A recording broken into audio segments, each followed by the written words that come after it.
اگر آپ نے ابھی تک ہمارا چینل سبسکرائب نہیں کیا تو ابھی سبسکرائب کریں اور بیل آئیکن کو کلک کر کے ہماری لیٹسٹ ویڈیوز کے بارے میں اپڈیٹ۔ السلام علیکم، ہمارے چینل میں خوش آمدید۔ مظہر ناراض ہو کر گھر واپس چلا جاتا ہے۔ سب عائشہ کی تعریف کرتے ہیں۔ حارث اور اس کی ماں کی قسمت پر رشک کرتے ہیں۔ حارث بہت خوش ہوتا ہے مگر فیضی کو دکھ سے بخار ہو جاتا ہے۔ مظہر حارث کو خوش دیکھ کر حسد اور جلن سے مر جاتا ہے۔ وہ عائشہ کو دیکھنے کو بے چین ہوتا ہے جس کی تعریف ہر کوئی کر رہا ہوتا ہے۔ وہ عائشہ کو حارث کی زندگی سے نکالنے کے لیے فیضی کا سہارا لیتا ہے۔ عائشہ کو ڈھونگی قرار دیتا ہے۔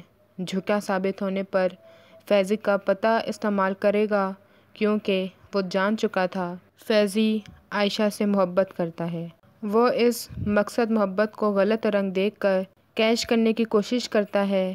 کنزی کے موبائل سے عائشہ کی تصویریں لے لیتا ہے۔ وہ خود بھی فدا ہو جاتا ہے۔ اس کو بہانے سے گھر بلاتا ہے۔ ان کے انکار پر ہائپر ہو جاتا ہے۔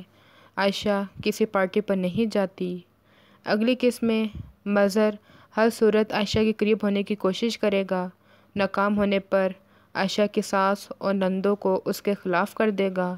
گھر میں لڑائیاں شروع ہو جائیں گی اور عائشہ پر الزام لگا کر گھر سے نکلوا دے گا۔ ہماری ویڈیو کو لائک کریں، شیئر کریں اور سبسکرائب بھی۔